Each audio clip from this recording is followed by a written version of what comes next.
The housekeeper hides that her son is the heir to the empire, but the child's uncle returns and discovers everything. The sound of the doorbell echoed through the house like a storm. Madison Cole froze in front of the kitchen sink, her hands still covered in soap suds. Through the window, she glimpsed the imposing silhouette of a black Rolls-Royce Phantom parked in front of her modest home in Greenwich, Connecticut. Her heart raced when she recognized the man getting out of the vehicle, Robert Prescott. "Mom, who is that handsome man in the suit?" The innocent voice of Lucas, her 5-year-old son, brought her back to reality. The boy was sitting at the kitchen table, his blue-gray eyes, identical to his father's, fixed on the window. "Honey, why don't you go and play in your room while I answer the door?" Madison dried her hands shakily on her apron, trying to keep her composure. Lucas nodded, picking up his favorite stuffed dinosaur before heading upstairs. Madison watched her son disappear up the corridor, silently grateful that he had inherited his brown hair instead of the Prescott's characteristic blonde. It was one of the few details that had helped keep her secret so far. The doorbell rang again, more insistently this time. Madison adjusted her ponytail, took a deep breath, and walked to the door. Opening it, she found herself face to face with Robert Prescott, the new CEO of Prescott Industries and brother of her late love, William. "Miss Cole." Robert inclined his head slightly in greeting, his blue-gray eyes, the same as William's, the same as Lucas's, studying her intensely. "I hope I'm not interrupting anything."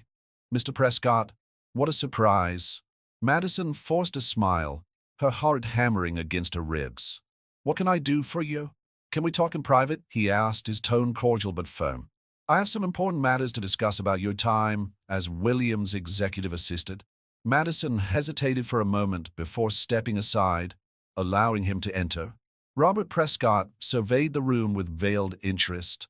The family photos on the walls, the toys arranged in the corner of the room, the children's books on the coffee table. "Nice house," he commented, although his eyes conveyed that he was used to much more luxury. "Quite different from the penthouse in Manhattan where you used to work." "Life changes, Mr. Prescott," Madison replied, gesturing for him to sit down on the sofa. "I prefer the tranquility of the suburbs to raise my son." "Your son?" Robert repeated the word slowly, as if savoring each syllable. "How old is he again?"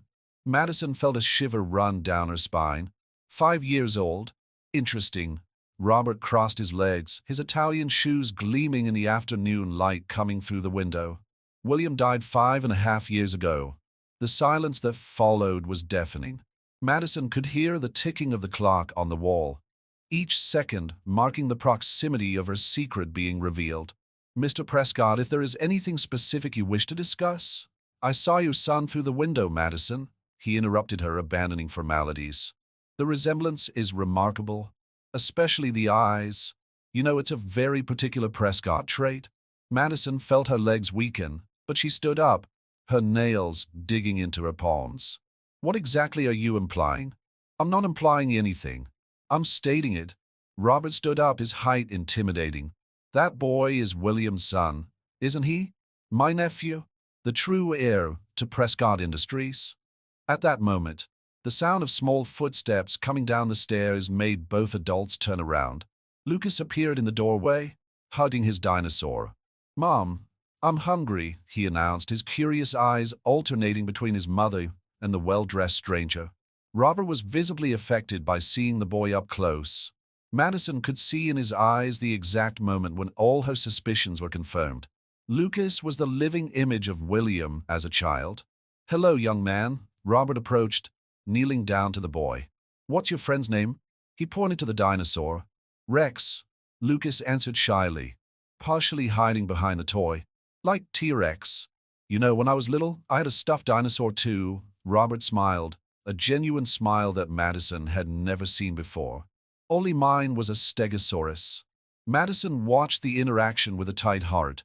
For 5 years, she had protected Lucas from the Prescott world, from corporate intrigue, from the crushing expectations that would come with his surname. She had chosen a simple life, where he could grow up like a normal child, away from the spotlight and the pressures of being the heir to a billionaire empire. "Lucas, honey, why don't you go wash your hands for a snack?" Madison managed to say, her voice firmer than she felt. When Lucas disappeared again, Robert stood up, his countenance now serious. You had no right to hide this from us, Madison. He's a Prescott.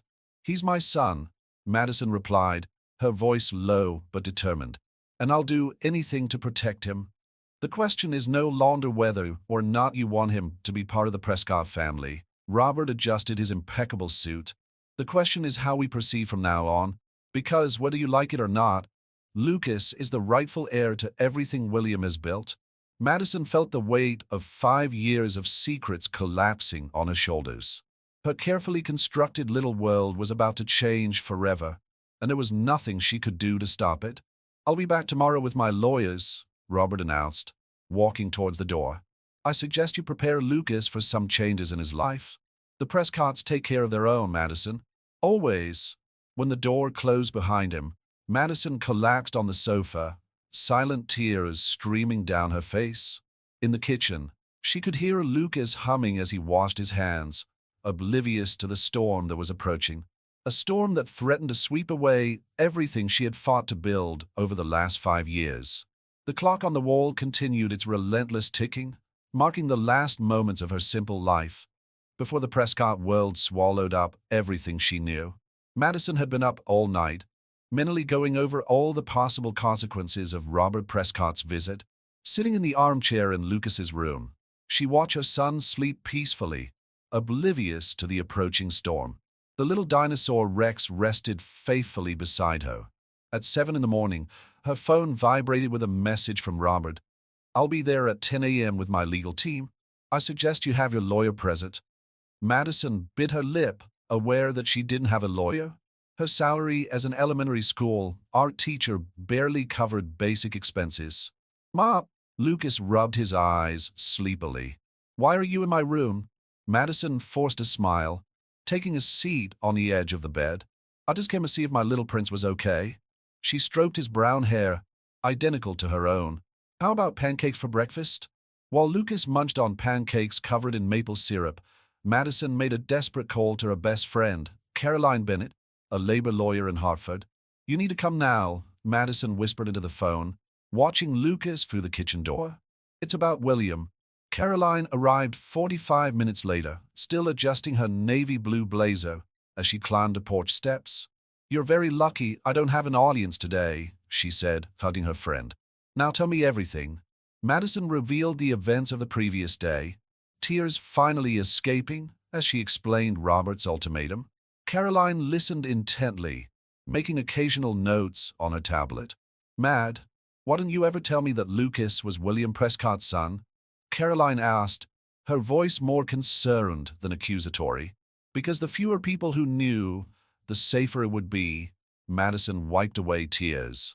William died before I could tell him about the pregnancy. When I found out I was expecting Lucas, I'd seen enough of the Prescott intrigues to know that I didn't want my son involved in that world.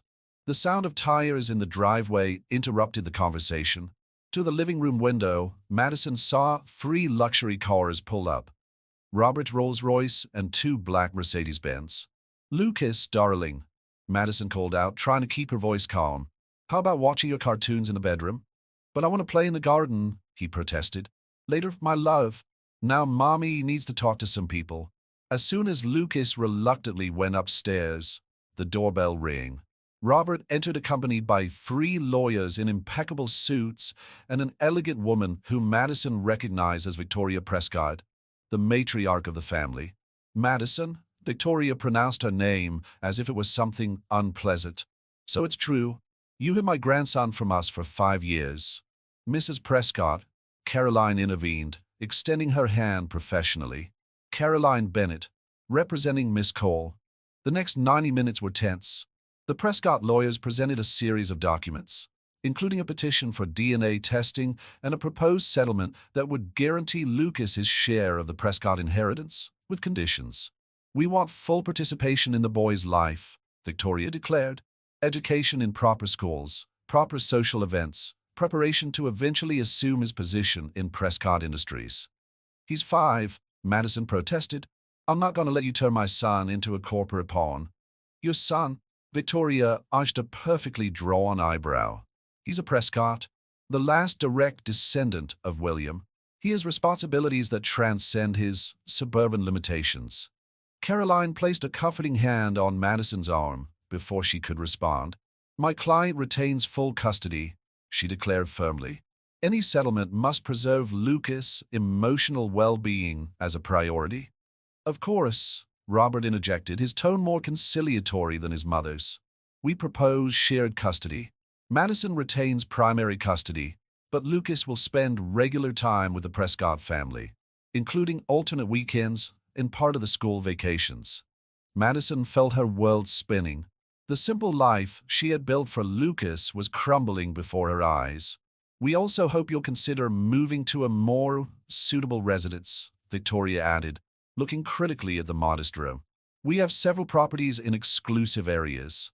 My house is perfectly adequate, Madison replied, her voice trembling slightly. Lucas is happy here. For now, Victoria retorted, but soon he'll realize the disparity between his life and the one he should have as a Prescott. A noise upstairs made everyone look up at the ceiling. Lucas was jumping up and down, probably bored with his drawings. Can I get to know you properly? Victoria asked, her tone softening for the first time. Does he look like William in the photos? Madison hesitated, exchanging a glance with Caroline. Her friend nodded subtly. Lucas, Madison called out, can you come down for a moment? The boy ran down the stairs, Rex firmly in his arms. He stopped abruptly when he saw the room full of strangers. Victoria put her hand to her lips, her eyes watering. Robert also looked thrilled, although he tried to disguise it. Hello, Lucas, Victoria approached, kneeling gracefully despite her Chanel suit. I'm your grandmother. Lucas looked confusedly at Madison, who nodded encouragingly, although her heart was breaking. I have a grandmother? He asked innocently. Yes, darling, Victoria smiled, tears now flowing freely. And an uncle too? And lots of cousins who can't wait to meet you. Madison watched the scene with conflicting emotions. Part of her wanted to protect Lucas from this new world that was opening up, while the other part recognized that perhaps she was wrong to deprive him of his paternal family. We need to finalize the legal details, one of the Prescott lawyers commented, breaking the moment, including the official recognition of paternity and the terms of inheritance. Madison felt the weight of 5 years of decisions converging on this moment. As she watched Lucas being introduced to his new family, she realized that there was no turning back. The Prescott world had found its way to her doorstep, and now she would have to learn to navigate these turbulent waters for the sake of her son. The law firm Harwick & Associates occupied 3 entire floors of a building in Manhattan. Madison watched the city through the windows of the 40th floor, her reflection blending in with the skyline of skyscrapers. A week had passed since the Prescott's visit, and now she was about to sign the documents that would change her son's life forever. The terms are quite generous, Caroline commented, leafing through the pile of documents on the mahogany table. In addition to the trust account for Lucas, they're offering a house in Westport and a sizable monthly pension for you. Madison looked away from the window. I don't want their money, Caroline.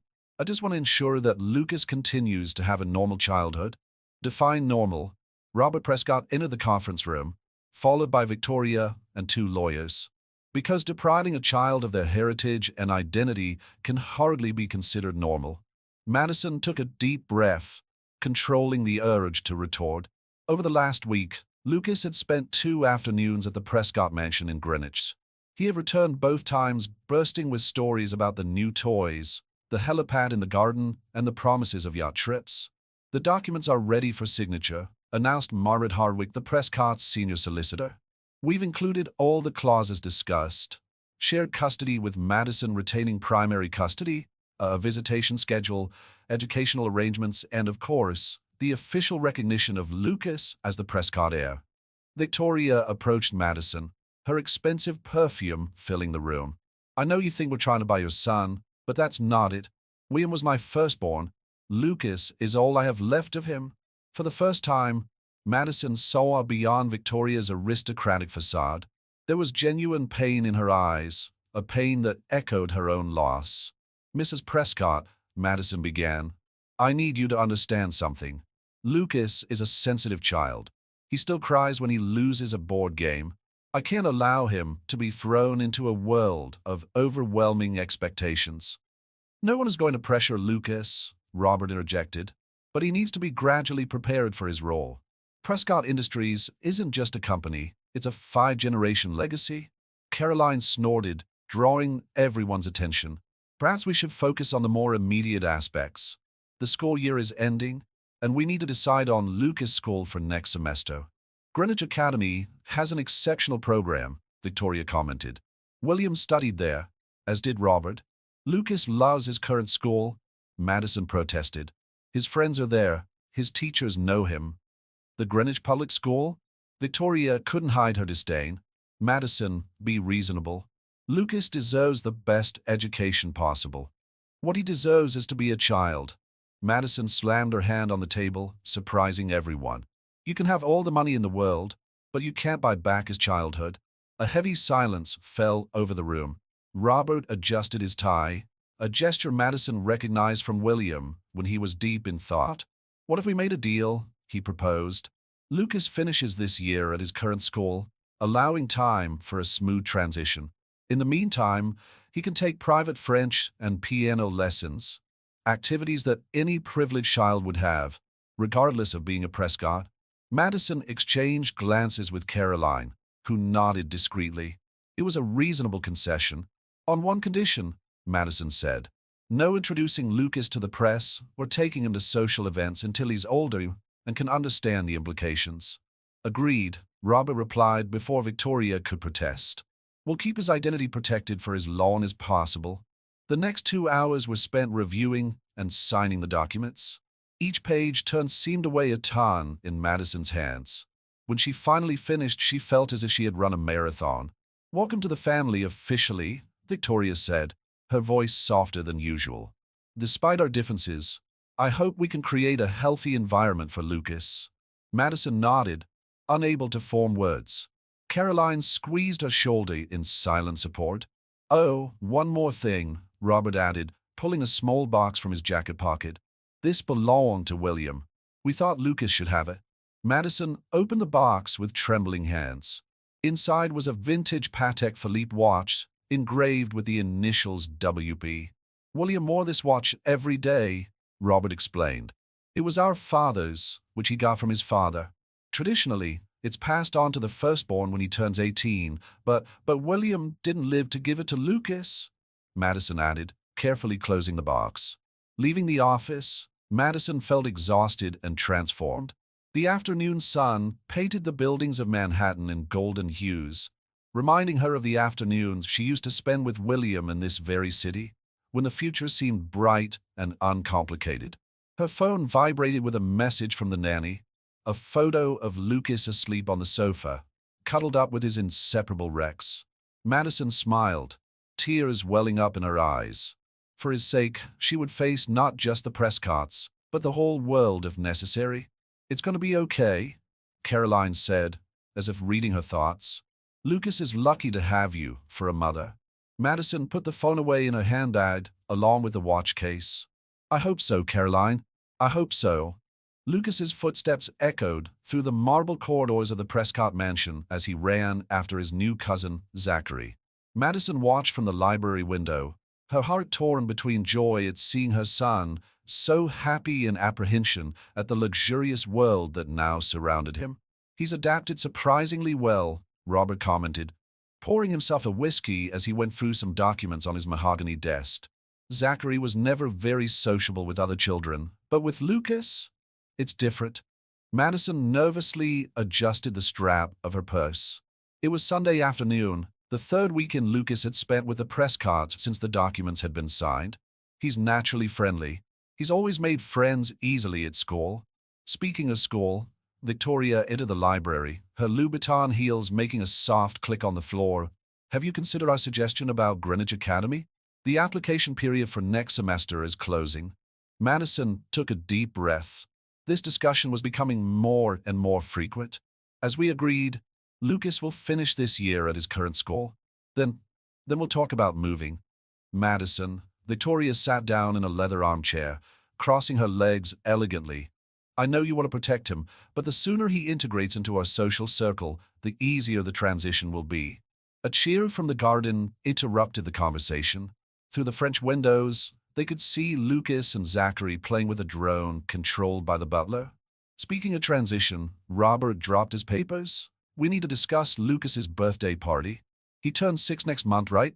Madison nodded, feeling a knot in her stomach. In previous years, Lucas's parties had been simple celebrations in the backyard, with a few school friends and a homemade cake. We're thinking of something special, Victoria continued, her eyes sparkling with enthusiasm. The country club would be perfect.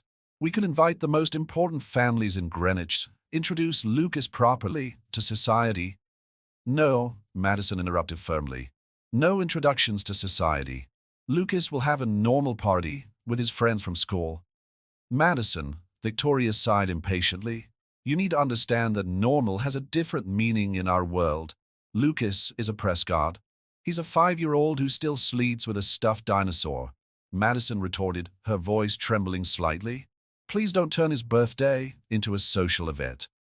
Robert stood up, mediating as always. What if we did something in between?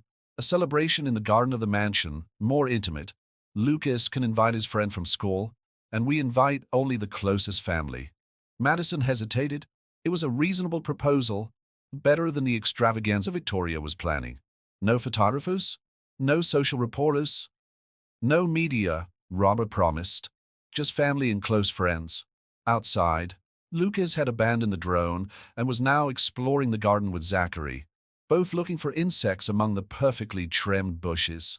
Madison smiled at seeing her son so at ease, his expensive clothes already dirty with dirt. All right, she finally agreed, but I'll take part in the planning, and nothing too extravagant. Victoria flashed a triumphant smile. Darling, leave the details to me. I promise it will be perfect. Speaking of details, Robert rummaged through his drawer, pulling out an envelope. Here's the card for your new bank account. The monthly pension has already been deposited. Madison took the envelope reluctantly. She still felt uncomfortable with the Prescott's money, but Caroline had insisted that it was Lucas' right. I've also arranged to visit some houses in Westport next week, Victoria added. There's a particularly lovely property overlooking the sea. I haven't decided about moving yet, Madison interrupted. Our current house, it's unsuitable for a Prescott, Victoria added. Madison, the sooner you accept that Lucas's life has changed, the easier it will be for everyone. A noise of something breaking followed by children's laughter echoed from the garden. Everyone turned to see Lucas and Zachary running from the butler, who was holding the remains of what looked like an ornamental vase. Boys, Victoria called through the French door. Come here, please. The 2 children entered the library, their dirty clothes and disheveled hair contrasting with the sophisticated surroundings. I didn't mean to, Grandma, Zachary chimed in. We were trying to catch a butterfly, a very important butterfly, Lucas added seriously, making Robert hide a smile. Victoria sighed, but her gaze was affectionate. That vase was a piece of Chinese porcelain from the 18th century. Sorry, the boys said in unison. Madison watched the scene with mixed emotions. It was undeniable that Lucas was happy with his new family, but every moment like this reminded her of how much her life had changed. The Prescott world, with its expensive vases and even greater expectations, was gradually becoming her son's reality. It's getting late, Madison announced, checking her watch. Lucas, we need to go. Mom, just a little longer, he begged. Zach was going to show me his collection of racing cars. Another day, honey. You're school tomorrow. While Lucas said goodbye to his family with hugs and promises to come back soon, Madison collected her things, including the envelope with the bank card that weighed down her purse like a constant reminder of her new reality. Think about the school and the house, Victoria whispered as she hugged her formally. It's what's best for Lucas. On the way home, while Lucas slept in the back seat of the car, Madison thought about William. What would he say about all this? Would he have approved of the way his family was handling the situation? The answers, as always, remained buried with him, leaving Madison to navigate these turbulent waters alone. A cream envelope rested on Madison's kitchen table, the golden Prescott coat of arms gleaming in the morning light. It was the official invitation to Lucas's 6th birthday, meticulously planned by Victoria over the last few weeks. Madison picked up the invitation, running her fingers over the textured paper as she read the elegantly printed words. The Prescotts invite you to a special afternoon in celebration of Lucas William Prescott's 6th birthday. The sound of the surname still caught her off guard. After weeks of legal negotiations, Lucas officially bore his father's name, a change Victoria had insisted was necessary to establish his legitimacy as the heir. Ma, Lucas ran down the stairs, already dressed in his school uniform. "Can I take the invitations to my friends today?" Madison smiled, picking up the packet of simplified invitations she had insisted on making for Lucas' classmates. These didn't have gold coats of arms or imported paper, just colorful drawings of dinosaurs and the basic party information. "Of course, dear. Remember to give one to each classmate." "Even Kevin?" Lucas asked, grimacing. Kevin was a boy who occasionally picked on him in the playground. "Especially for Kevin," Madison replied, adjusting the tie on her son's uniform. "A true gentleman treats everyone kindly, even those who aren't very nice." "That's what Uncle Robert said too," Lucas commented casually, picking up his vendor's lunchbox, an item that Victoria had tried unsuccessfully to replace with a more sophisticated one. Madison felt a tightening in her chest. Over the last few weeks, Robert had become a constant presence in Lucas' life, naturally taking on the role of father figure that the boy had never had. It was hard for Madison to admit, but Robert was proving to be a dedicated and attentive uncle. The sound of a horn interrupted her thoughts. Through the window, she saw the black SUV that was now part of her daily routine, courtesy of the Prescotts, who insisted on providing safe transportation for Lucas. "Your car is here," Madison announced, grabbing her own bag. "Shall we?" On the way to school, Lucas was talking animatedly about the preparations for his party. Victoria had transformed the mansion's garden into a setting that combined dinosaurs, Lucas's current passion, with more refined elements that would appeal to Greenwich's elite. "Grandma says there's going to be a real paleontologist," Lucas exclaimed, his eyes shining. "And he's going to bring fossils for us to see." Madison smiled, grateful that Victoria had respected at least some of her suggestions to keep the party age-appropriate for Lucas. Still, she knew there would be more sophisticated elements to entertain the adult guests, including a string quartet and an award-winning chef in charge of the buffet. At school, Madison watched Lucas run off to meet his friends, happily handing out the invitations. A pang of nostalgia hit her as she realized how her little world was changing. The mothers who used to greet her casually now watched her with barely disguised curiosity.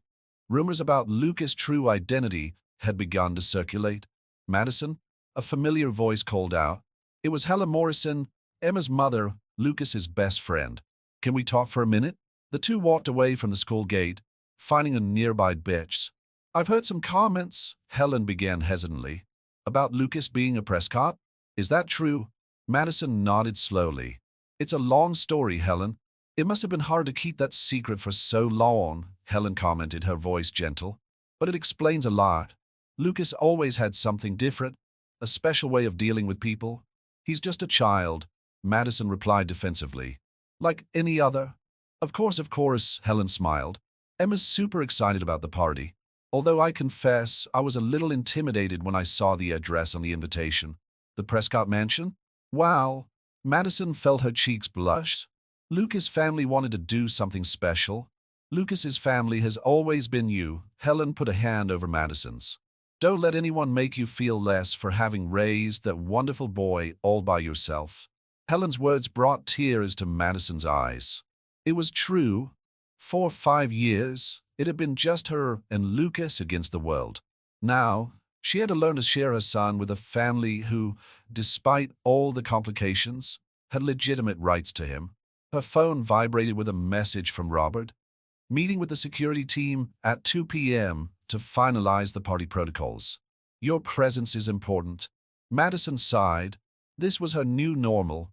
Meetings about security, social protocols, decisions about Lucas's future that needed to balance two completely different worlds. "I have to go," she said goodbye to Helen. "I have a meeting." "Madison," Helen called out as she stood up. "No matter what surname Lucas bears now, You are and always will be the heroine of his story. On the way to the Prescott mansion, Madison reflected on Helen's words. The driver, discreet as ever, remained silent as she watched the landscape gradually change from the familiar streets of her neighborhood to the imposing estates of Greenwich. The birthday party would be more than a celebration. It would be the official moment when Lucas would be presented to the world as a Prescott. Victoria had promised discretion, but Madison knew it would be impossible to completely avoid the attention the event would attract. As the car drove through the gates of the mansion, Madison took a deep breath, preparing herself for another afternoon of decisions and negotiations. Lucas's future was at stake, and she needed to ensure that, amid all the luxury and privilege, her son didn't lose the sweet, gentle essence that made him so special. The Prescott mansion was unrecognizable on the morning of Lucas's birthday. Victoria had transformed the gardens into a prehistoric paradise, with life-size replicas of dinosaurs strategically placed among the perfectly trimmed topiary. A team of decorators was working on the last details, while discreet security guards patrolled the perimeter. The paleontologist will arrive at 2, Victoria informed us, consulting her iPad as she walked alongside Madison. Dr. Harrison from the Natural History Museum.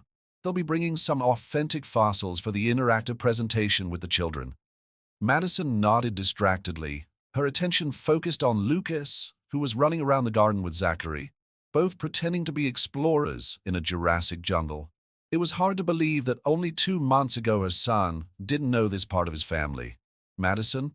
Robert appeared, impeccable in his suit, even though it was only 10 in the morning.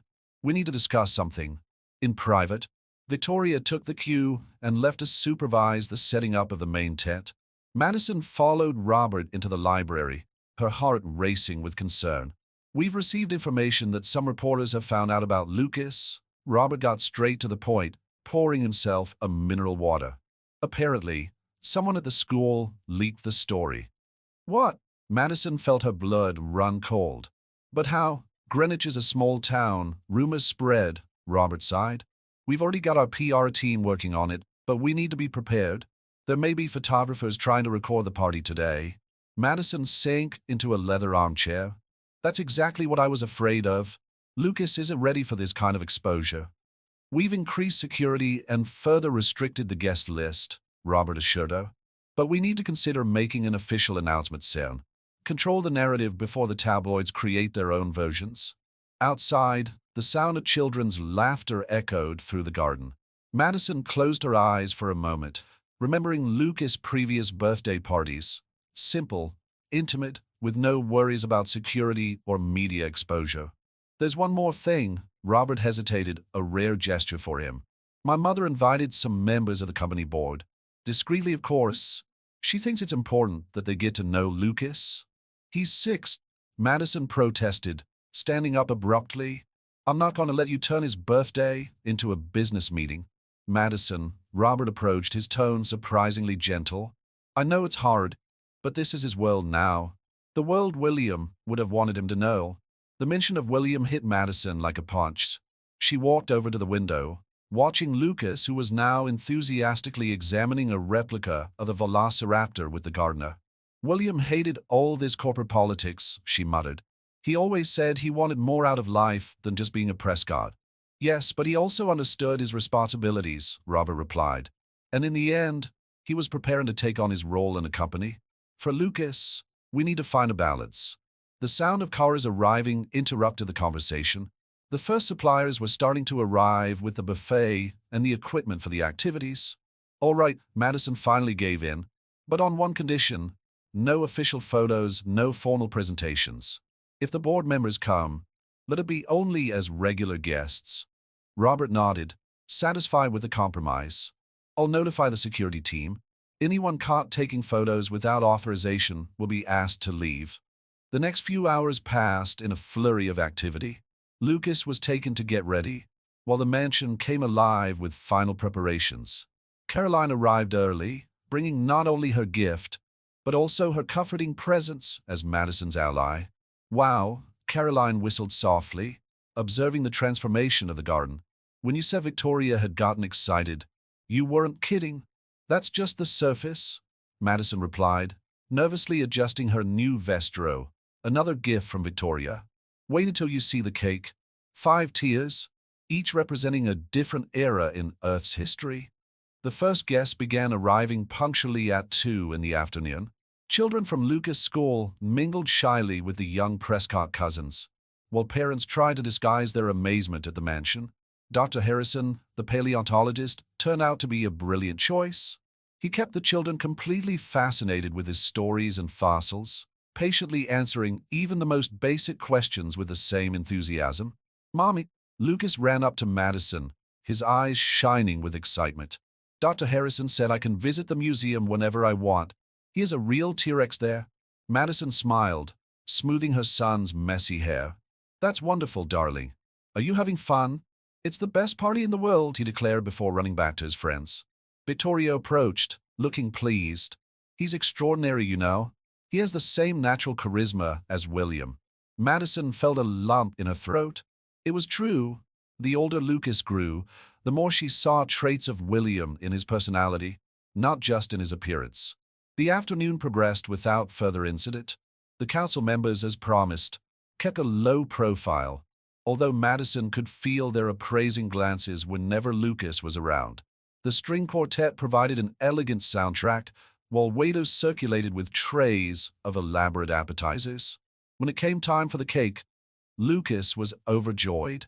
Surrounded by friends and family, he blew out the candles while everyone sang happy birthday, a moment of pure childlike joy that, for a few minutes, made Madison forget all the complications surrounding their lives. The first rays of sunshine found Madison sitting on the balcony of her house, an untouched cup of coffee in her hands. Lucas' birthday party had ended less than 12 hours ago, but the repercussions were already beginning to show. His phone kept vibrating with social media notifications and messages from unknown numbers. Madison Cole, the woman who hid the Prescott Heir, read the headline in the Greenwich Daily News. Someone at the party had managed to take photos, despite all the security. Now her son's face was splashed all over the local papers, and the national ones were quick to pick up the story. The sound of sleepy footsteps brought her out of her thoughts. Lucas appeared at the balcony door, still in his pajamas, cuddled up with his inseparable Rex. "Mom, why are there people with cameras on our street?" Madison felt her heart squeeze. The paparazzi had already arrived. "They're just curious people, darling. You don't have to worry about them." Her phone rang. It was Robert. "Have you seen the papers?" "Hard not to," Madison replied, watching his 2 more news cars parked in the street. "What do we do now?" "I'm sending a security team to your house, and I think it would be best if you stayed at the mansion for a few days until it cools down." "I'm not running away from my own house, Robert." "It's not running away, Madison. It's protecting Lucas." There was a pause. "Besides, we need to make that official announcement now. The speculators are creating their own versions of the story." Madison looked at Lucas, who was now distractedly playing with his dinosaurs on the balcony floor, oblivious to the chaos that was forming around him. "All right, but on our terms." An hour later, an armored SUV parked in the back garage. Madison and Lucas were escorted by 2 discreet but efficient security guards, while reporters desperately tried to get a photo or statement. "Mom, why are those people shouting your name?" Lucas asked when they were safely inside the car. "Sometimes people get very curious about things that are none of their business," Madison replied, trying to keep her voice calm. "But don't worry, okay? We're going to spend a few days at Grandma Victoria's." At the Prescott mansion, Victoria was waiting for them in the foyer, her impeccable posture masking her concern. "The lawyers are in the library with the PR team. Robert is on his way." "Lucas, darling," Madison knelt down to her son. "Why don't you go and play with Zachary? I think he's in a playroom." As soon as Lucas had gone upstairs, accompanied by one of the housekeepers, Madison followed Victoria into the library. The room was full: lawyers, press officers, and, to her surprise, Caroline was there too. "I called your friend to represent your interests," Robert explained when he saw her expression. "We need to make sure that the statement protects the Prescott's rights as well as yours and Lucas." The next 2 hours were spent carefully crafting every word of the official statement. Caroline insisted on clauses that would protect Lucas' privacy, while the Prescott team worked to construct a narrative that would preserve the family's reputation. Timing is crucial, explained David Morton, the head of public relations. We need to launch this before speculation gets out of hand. They're already out of control, Madison muttered, showing her phone. Several gossip magazines had already published sensationalist stories about her, some suggesting that she had deliberately got pregnant in order to get the Prescott fortune. It'll pass, Victoria said softly, surprising everyone with her understanding tone. Believe me, I've been through many media storms. The key is to maintain dignity and protect the children. Finally, after countless revisions and discussions, the statement was ready. It was succinct but comprehensive, explaining that Lucas was indeed William Prescott's son, that the family was united in support of the boy, and asking for respect for his privacy during this period of adjustment. Should we mention the issue of inheritance? One of the lawyers asked. No, Madison and Robert replied simultaneously. The less we talk about money, the better, Robert continued. That would only fuel more speculation. A cheer from upstairs made Madison smile involuntarily. Lucas seemed oblivious to all the drama unfolding, probably involved in some imaginary adventure with Zachary. He's going to need therapy, Madison said softly, to deal with all this. I've already arranged it, Victoria replied. Dr. Rachel Bennett, a specialist in children from high-profile families. She can start as soon as you approve. Madison nodded, grateful for the first time for Victoria's efficiency. The sound of more cars arriving drew her attention to the window. More press vehicles were piling up at the gates of the mansion. It's time, Robert declared, picking up his phone. I'll authorize the press release to be sent out. Madison felt the weight of the moment.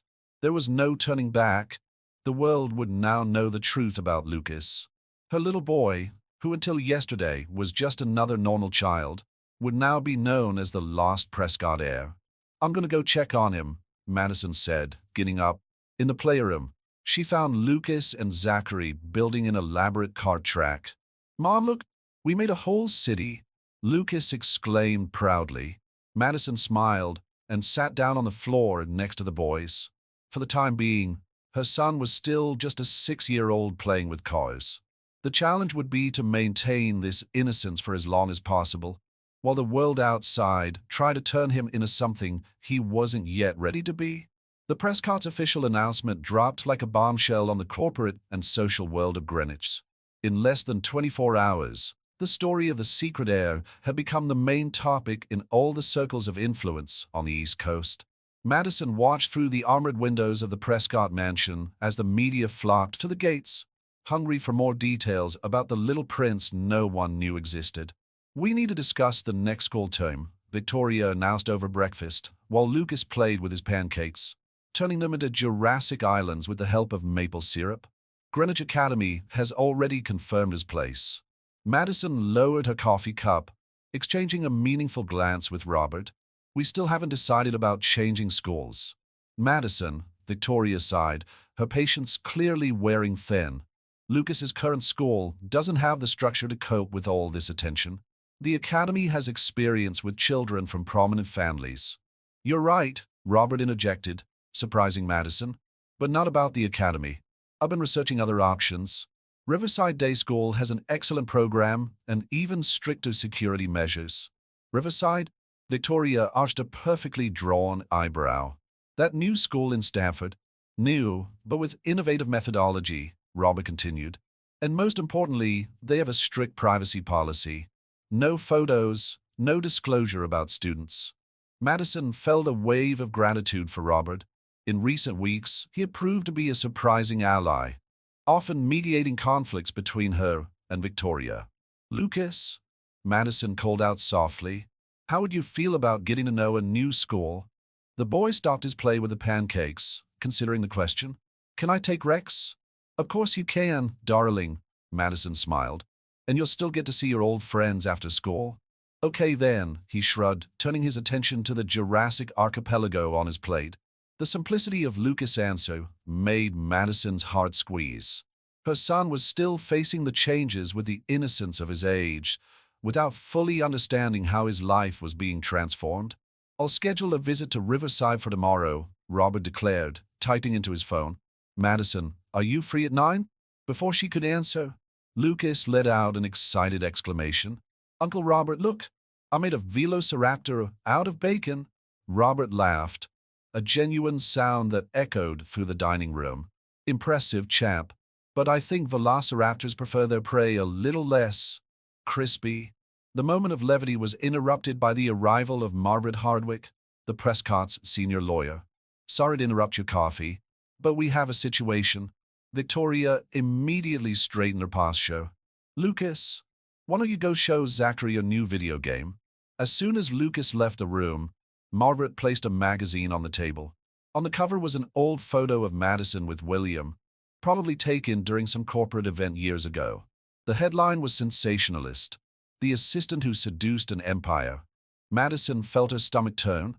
The photo had been taken in one of the rare moments when William had persuaded her to accompany him to a public event. At the time, she was still his executive assistant, and they kept their relationship a secret. "This is ridiculous." Robert picked up the magazine, his face hardening. William and Madison had a serious relationship. "It wasn't a fortune hunter?" Madison added bitterly. "That's what they want to imply, isn't it?" "We've already activated our legal department," Margaret informed her. "But we need your cooperation, Madison. We need all the records of your relationship with William. Emails, photos, anything that proves you had a real commitment." Madison closed her eyes for a moment, remembering the box she kept at home, full of memories of her times with William. Letters he wrote when he traveled, tickets to concerts and restaurants they frequented, little gifts they exchanged on no special occasion. "I've kept everything," she finally said. "But some things are personal." "I see," Margaret nodded. "But the more material we have, the easier it will be to disprove these sensationalist stories." "I'll pick up the box at home today," Madison decided. "But on one condition: I want to review everything before it's used. There are things in there that are just ours." Victoria, who had remained unusually silent, finally spoke up. "William really loved you, didn't he?" The question took Madison by surprise. It was the first time Victoria had shown any real interest in the relationship she had with her son. "Yes," Madison replied simply, feeling tears forming in her eyes. "We loved each other very much." A heavy silence fell over the room, broken only by the distant sound of Lucas and Zachary's laughter from upstairs. Then it settled. Robert stood up. "I'll go personally with Madison to get those memories. And as for the press, Margaret, file a libel suit against that magazine. It's time to show that the Prescotts protect their own." Victoria nodded in approval, while Madison tried to process how her life had become so complex. From an art teacher living a quiet life in the suburbs, she was now at the center of a media storm, fighting to protect not only the memory of her love for William, but above all the innocence of her son. "The car will be ready in 15 minutes, Robert informed her. "Madison, do you want to say goodbye to Lucas before we go?" Madison went upstairs, finding her son totally engrossed in a video game with Zachary. For now, he could still only be a child, and she would do anything to preserve that for as long as possible. The box of memories Madison had brought from home rested on Robert's office desk like a delicate treasure chest. Her hands trembled slightly as she removed each item, carefully spreading them out on the polished mahogany surface. "He kept all the notes I left on his desk," Madison explained softly, holding up a yellowed post-it note in her own handwriting. "Even the silliest ones like reminders for meetings." Robert examined a photo in which William was smiling broadly, hugging Madison in front of the Metropolitan Museum of Art. "I remember that day. It was his birthday, wasn't it? He canceled the formal dinner our mother had planned, so he could spend the evening with you." "Victoria never forgave me for that," Madison smiled sadly, picking up another photograph. In this one, she and William were on Martha's vineyard, their hair ruffled by the sea breeze, the carefree smiles of two young people in love. "Mom's starting to understand now," Robert commented, organizing the documents that would serve as evidence against the defamatory reports. "Seeing Lucas, it's like having a piece of William back." Robert's phone vibrated, another news notification. The Prescott Heir story continued to dominate the news cycles, with new angles emerging by the hour. "Riverside Day School has confirmed our visit for tomorrow," he reported, checking his emails. "They have experience with similar cases. Last year, they hosted the children of a senator and a Fortune 500 CEO. Madison nodded distractedly, her attention caught by an envelope she hadn't opened in years. Inside, she found the last letter William had written to her, just 3 days before the accident that took his life. "Would you like a moment?" Robert asked gently, noticing her expression. "No, it's okay." Madison took a deep breath, carefully unfolding the paper. He was so excited about the future. He had so many plans. The office door opened softly, and Lucas rushed in, followed by an apologetic housekeeper. "I'm sorry, Mr. Prescott." He insisted on seeing his mother. "No problem any," Robert smiled. "Lucas will always be welcome here." The boy stopped abruptly when he saw the photographs scattered on the table. His eyes, so similar to his father's, fixed on one particular image where William was smiling directly at the camera. "Mommy, who was that?" Lucas asked, although something in his gaze suggested that he already knew the answer. Madison exchanged a quick glance with Robert before pulling her son onto her lap. "This is your father, darling. William." Lucas took the photograph with reverent care. "Did he like dinosaurs too?" Robert laughed softly. "Actually, your father was more of a fan of vintage cars. But he loved learning about anything that interested him. Just like you. Why isn't he here with us?" Lucas asked, his small voice carrying a sadness that broke Madison's heart. "Sometimes," Madison began, choosing her words carefully, "very special people have to leave us sooner than we'd like. But they live on in our hearts and in the stories we tell about them." "Like Rex from the dinosaurs?" Lucas asked, referring to an earlier conversation about extinction they'd had during their most intense phase of fascination with paleontology. "Something like that." Madison smiled through the tears that were beginning to form. "But unlike dinosaurs, we have photos and memories of your father. And you, my love, have a lot of him in you." Robert moved closer, placing a gentle hand on his nephew's shoulder. "You know, Lucas, your father had an incredible collection of miniature cars when he was a child. It's stored in the attic. Would you like to see it?" Lucas's eyes sparkled with interest, but he looked at Madison for permission. She nodded, and Robert led the boy out of the office, giving her a much-needed moment of privacy. Alone, Madison turned her attention to the letter in her hands. William's words, written in his characteristic handwriting, seemed more vivid than ever. "My Madison, every day away from you seems like an eternity, but soon I'll be back. I have so many things to tell you, so many plans for our future. This empire that my family has built, I want to turn it into something more meaningful, something that makes a difference in the world. And I want to do that with you by my side. With all my love, William." He never got around to telling us his plans. The helicopter crash during that last business trip took not only his life, but also all the dreams they had built together. The sound of laughter coming from upstairs. Lucas, probably delighted with the treasures found in the attic, brought Madison back to the present. Perhaps William's plans to transform the Prescott Empire hadn't died with him. Perhaps, through Lucas, his visions for a better future could still be realized.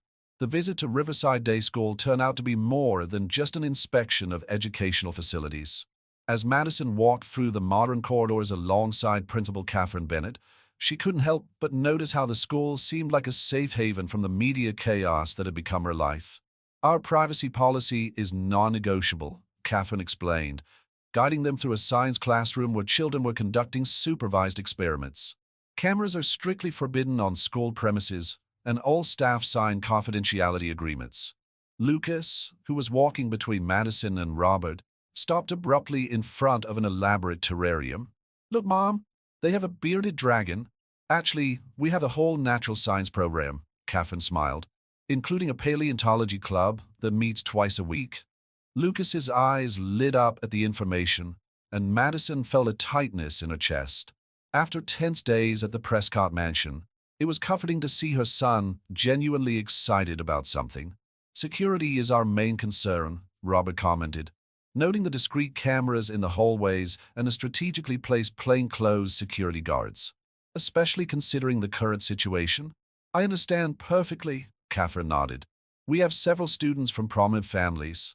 Our security team works closely with the families' private teams to ensure consistent protocols."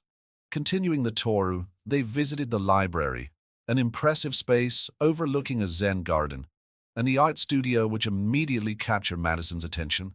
Our arts program is quite comprehensive, Catherine explained, noticing Madison's interest.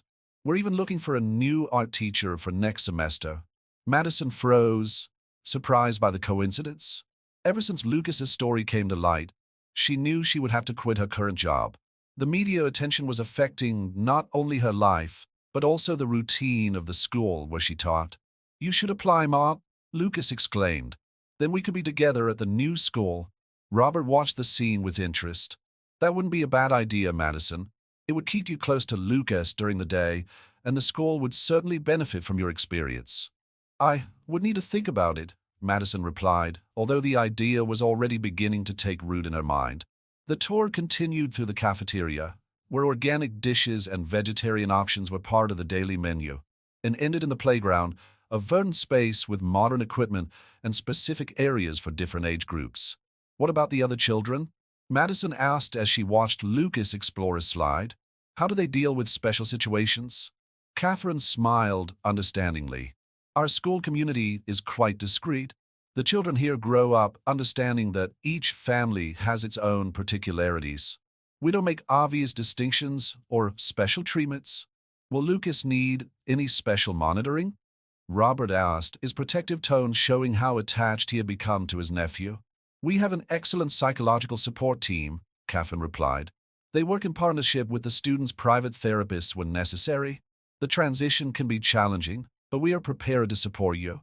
Madison watched Lucas interacting with some children in the playground. He had always found it easy to make friends, a quality he had inherited from William. Even now, in a completely new environment, he was already engaged in some imaginative play with two boys near the swing.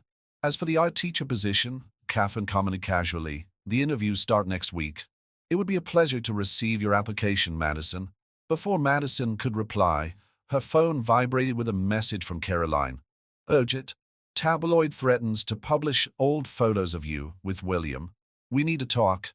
The real world intruded again, reminding Madison that every decision now needed to be carefully considered. The idea of working at Riverside, however, was starting to seem more and more appealing, a safe space where both she and Lucas could develop a new normal. "I'll send him my CV today," Madison decided, surprising herself with the speed of the decision. Robert smiled approvingly. "Excellent choice." "Catherine, when could Lucas start?" "The new semester starts in 3 weeks," the principal replied. "Enough time for us to get everything organized." On the way back to the Prescott mansion, Lucas slept in the back seat of the SUV, exhausted after the morning of exploring. Madison stared out of the window, thinking about how drastically her life had changed in a matter of weeks. "You're doing the right thing," Robert commented softly. "Riverside will be good for both of you." Madison nodded, her mind already processing the next steps. The change of school, the possible new teaching position, the inevitable confrontation with the media about the old photos. It was a lot to manage, but for the first time in days, she felt like she had a concrete plan. William would have approved, she whispered, more to herself than to Robert. The car continued on its way through the tree-lined streets of Greenwich, taking them back to their new reality. A reality that, despite the challenges, was beginning to show some glimmers of hope. The doors of the private elevator in the penthouse of Greenwich Plaza opened, revealing Victoria Prescott in all her usual elegance.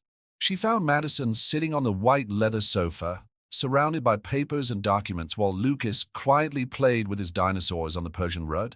"The photos have leaked," Victoria announced without preamble, placing several magazines on the coffee table. "But not in the way we expected." Madison picked up one of the magazines, her heart racing as she saw the images. There were pictures of her and William, yes, but not the compromising ones that the tabloids had threatened to publish. Instead, they were genuine moments. William helping out at a community project that Madison coordinated, the two of them handing out presents at an orphanage at Christmas, moments of charity that the media had never highlighted before. "Apparently," Victoria continued, pouring herself a glass of sparkling water, "someone from the company's former social responsibility department decided to share these photos with the press. The narrative is changing. For the better?" Madison asked, still flipping through the pages that depicted a genuine love story, not a corporate scandal. Much better. Robert entered the room, loosening his tie. The company shares have gone up 3 points since these stories started circulating. The public is loving the story of the philanthropist executive and his partner in social projects. Lucas lifted his head from his toys, curious at the movement. Can I see Dad's photos? Madison hesitated for a moment before drawing her son close. Together, they looked at the pictures that captured precious moments from the past. Your father always wanted to help people, she explained softly. It was one of the most special things about him. Like when I helped that stray kid last week? Lucas asked, referring to an incident in the mansion's garden. Exactly like that, darling, Victoria replied, her voice carrying a rare emotion. William always said that our fortune came with responsibility. Speaking of responsibility, Robert interjected, Principal Bennett called. You've been offered the position of art teacher, Madison. The news took Madison by surprise. After sending her CV to Riverside, she had had 2 interviews, but she hadn't expected such a quick response. Does this mean you're going to be my teacher? Lucas asked excitedly. Actually, Robert explained, your mother will be teaching the more advanced classes, but you'll see each other during breaks.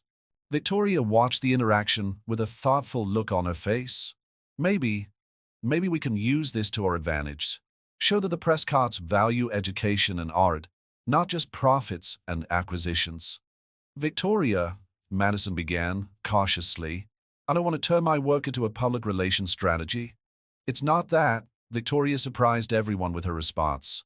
It's about honoring William's legacy. He always wanted the company to be more than numbers on a balance sheet. Robert's phone rang, interrupting the moment. After a brief conversation, he turned to the group with a serious expression. The board wants an extraordinary meeting tomorrow. Apparently, some shareholders are worried about all this exposure. I'll go with you, Victoria declared, standing up. It's time to remind them that the Prescotts have always weathered storms by sticking to their values. After Victoria and Robert left, Madison helped Lucas put his toys away. The penthouse apartment the Prescotts had insisted they occupy still didn't feel like a home, but little by little they were creating their own routine there. Mom, Lucas called out as he put Rex away in his bed. Why do people keep taking so many pictures of us?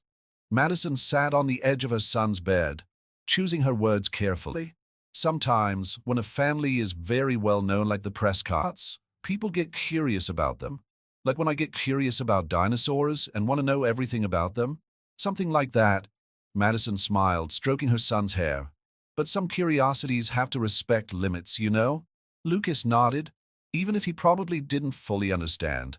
Madison helped him with his nightly ritual, brushing his teeth, putting on his pajamas, a bedtime story. Later, alone in the living room, Madison looked through the pictures in the magazines again. Each image brought back vivid memories.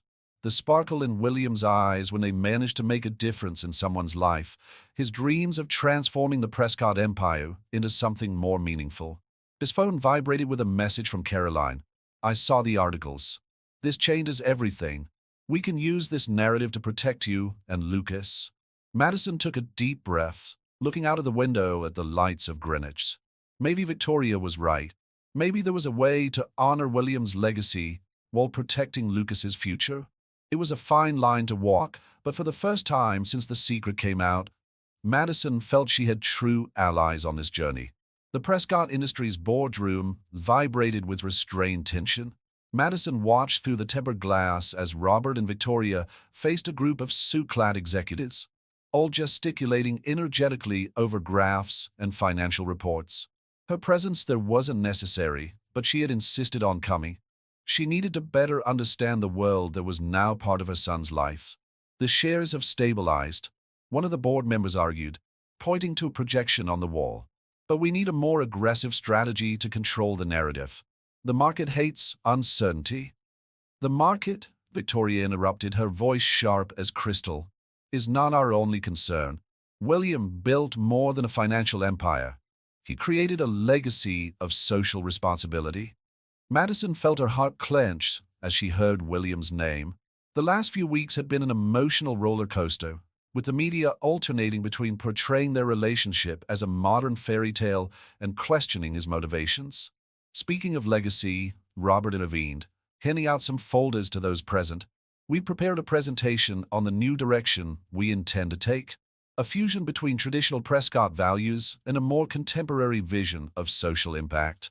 Madison flipped through her copy of the presentation, surprised to find some of her ideas incorporated into the plan. During long, late-night conversations with Robert, she had shared the dreams William had for the company: educational projects, environmental initiatives, community development programs. "That's too radical," protested Harold Whitman, the longest-serving member of the board. "Shareholders expect concrete results, not philanthropic experimentation." "The shareholders," Victoria replied, her tone icy, "also expected us to maintain the fundamental values of this company. And it was William who established those values." A gentle tap on her shoulder drew Madison's attention. Caroline had arrived, bringing news from Riverside Day School. "Lucas had his first adjustment day today," her friend whispered, showing pictures on her cell phone. "Principal Bennett said he's integrated perfectly into the science club." The pictures showed Lucas engrossed in some kind of experiment, his face alight with that characteristic curiosity that reminded me so much of William. Beside him, other students seemed equally engaged, with no sign of the media frenzy that still surrounded his family. "What about your position as a teacher?" Caroline asked, as the discussion in the council continued to rage. "I start next week," Madison replied, a mixture of anxiety and anticipation in her voice.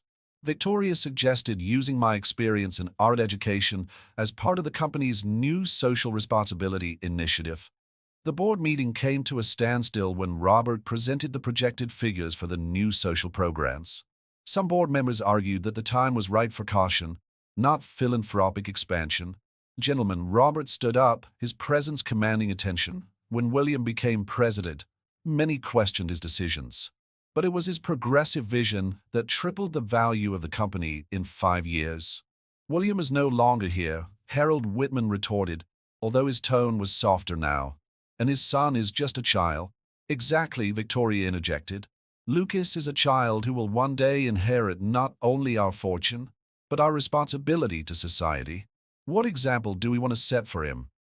Madison felt tears forming in her eyes, moved by the subtle but significant change in Victoria's attitude.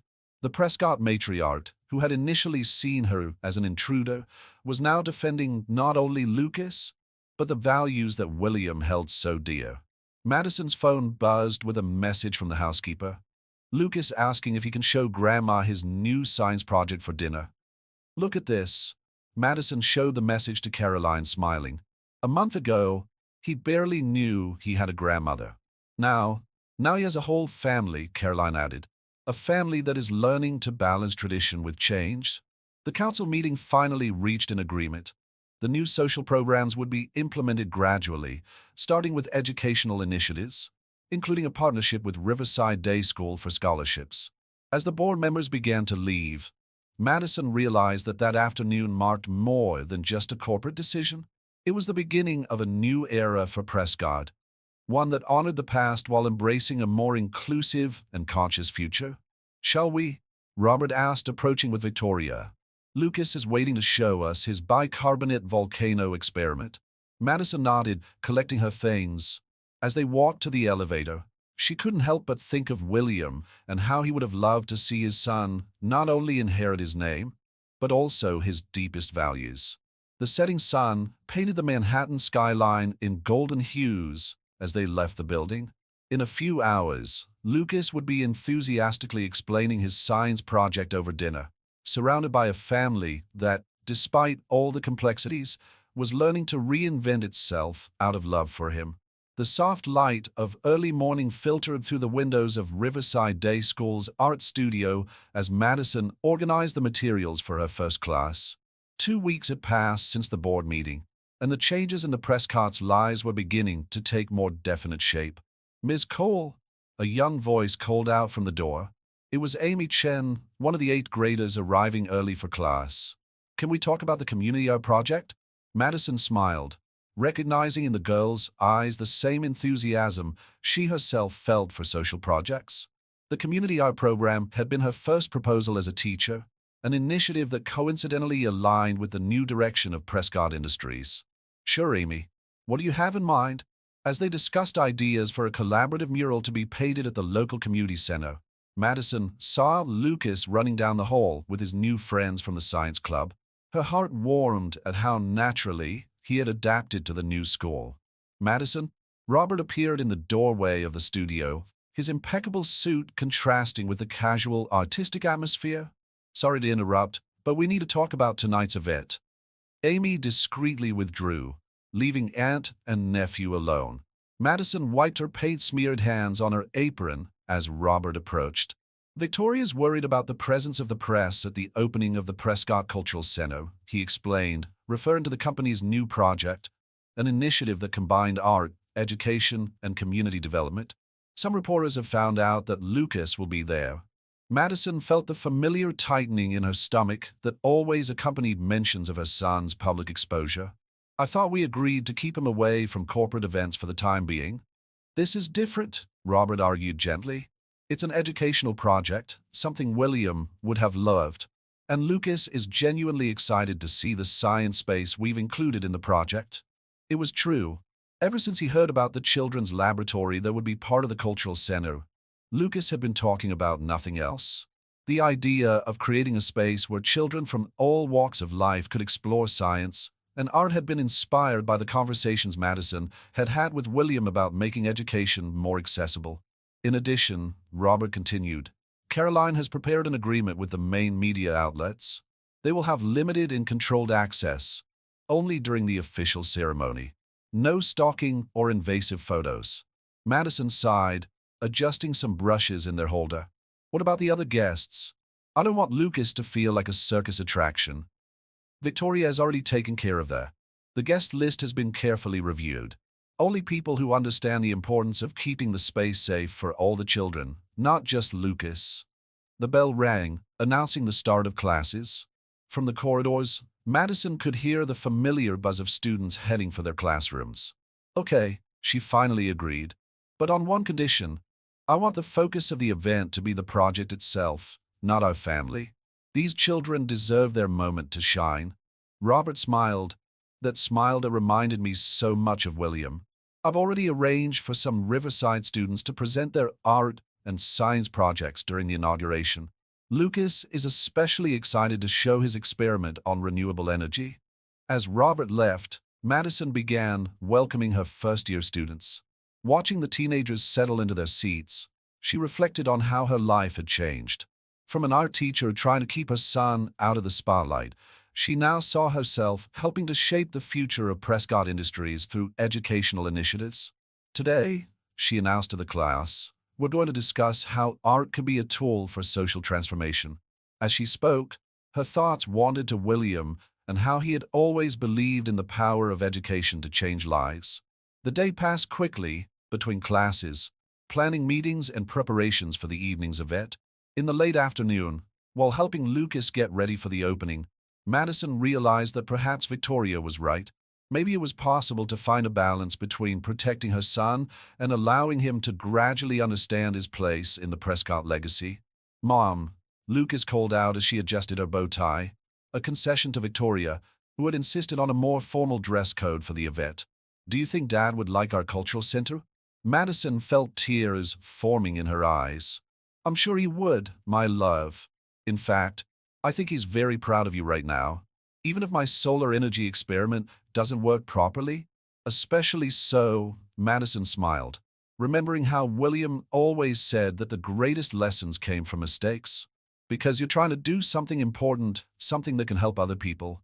A soft knock on the door announced the arrival of Victoria, elegant in a navy blue Chanel ensemble. Are you ready? The first guests have already started arriving. Madison took one last look in the mirror, adjusting her simple but elegant dress. Tonight wasn't just about the Prescotts or Lucas. It was about creating something meaningful, something that would honor William's memory while building a better future for all the children. The Prescott Cultural Center shone under the early evening lights, its modern architectural lines harmonizing perfectly with the classic design of the historic Greenwich district. Madison watched through the tinted glass of the SUV as Robert gave the last instructions to the security team over the phone. The accredited photographers are already positioned in the designated area, he informed her, disconnecting the call. Victoria is personally overseeing access control. Lucas, sitting between them in the back seat, nervously adjusted his bow tie. What if my experiment doesn't work in front of everyone? Then you'll explain what you've learned from your mistakes, Madison replied softly, repeating the words William used to use. Sometimes failures teach us more than successes. The lobby of the Cultural Center was elegantly decorated with works by local artists, including some pieces created by Riverside students. Madison recognized Amy Chen's collaborative mural, an impressive representation of the Greenwich community that now took up an entire wall. Madison, Caroline crossed the room, looking impeccable in her navy blue suit. The reporters are looking forward to the presentation of the children's projects. Our man is to make sure they keep the focus on educational initiatives, not family issues. Victoria joined them, her presence commanding immediate attention. Lucas, darling, how about we show Grandma your experiment before the guests arrive? As Lucas guided Victoria into the science exhibition area, Madison felt a surge of emotion as she observed the interaction between grandmother and grandson. 3 months ago, they were complete strangers. Now, they shared a genuine connection that went beyond the Prescott surname. Impressive, isn't it? Robert commented, observing the space. William always dreamed of creating something like this. A place where art and science could coexist, where children from different social backgrounds could learn together. The opening ceremony began promptly at 7 o'clock. The auditorium was packed with an eclectic mix of business people, educators, artists, and families from the community. Madison noted with satisfaction that the photographers kept a respectful distance, focusing more on the event itself than on Lucas. Robert took the stage for his opening speech. The Prescott Cultural Center represents more than an investment in infrastructure, he began. It represents a vision that my brother William had for our company and our community. A vision that is now being realized through the next generation. The students' projects were then presented. Lucas, overcoming his initial nervousness, enthusiastically explained his experiment on solar energy, including the challenges he had encountered and how he planned to improve it. Madison noted with pride how her son naturally captivated the audience, a talent inherited from William. He has the gift, Victoria whispered, sitting down next to Madison, not just for science, but for connecting with people. William would be so proud. After the presentations, as the guests circulated around the space exploring the different installations, Madison found a quiet moment in the art gallery. One photograph in particular caught her eye. William, captured in a relaxed moment during one of the social projects they were coordinating together. I thought you might like to see this, Robert approached. We found it in the company archives. It will be part of a permanent exhibition about the Prescott's social impact on the community. Madison gently touched the glass that protected the photograph. He always believed that privilege came with responsibility, that it wasn't enough to accumulate wealth if he didn't make a difference in people's lives. And now Lucas is learning the same. Robert smiled, watching his nephew interact animatedly with other young scientists, not through forced lessons about the Prescott legacy, but through real experiences of social impact. The event continued well into the night, with musical performances by young local talent and interactive demonstrations in the different areas of the center. Lucas alternated between explaining his experiment to interested visitors and enthusiastically exploring his colleagues' projects. Towards the end of the evening, Madison found her son dozing on one of the sofas in the reading area, Rex faithfully nestled in his arms. Even at formal events, the stuffed dinosaur was a constant presence. I think someone's had a busy day, Victoria commented affectionately, covering Lucas with his own cashmere shawl. He's shown today, Madison, like a true Prescott, but also like himself. Madison nodded, thrilled. The Prescott Cultural Center represented more than a successful corporate project. It was a symbol of how things had changed, of how two seemingly incompatible realities, the privileged world of the Prescotts and the simple values Madison cherished, could merge into something meaningful. William would be proud, Robert said softly, joining them, not just of the Cultural Center, but of how his family came together to make his dream come true. As the last guests said their goodbyes and the lights in the cultural center gradually dimmed, Madison reflected on the journey of the last few months.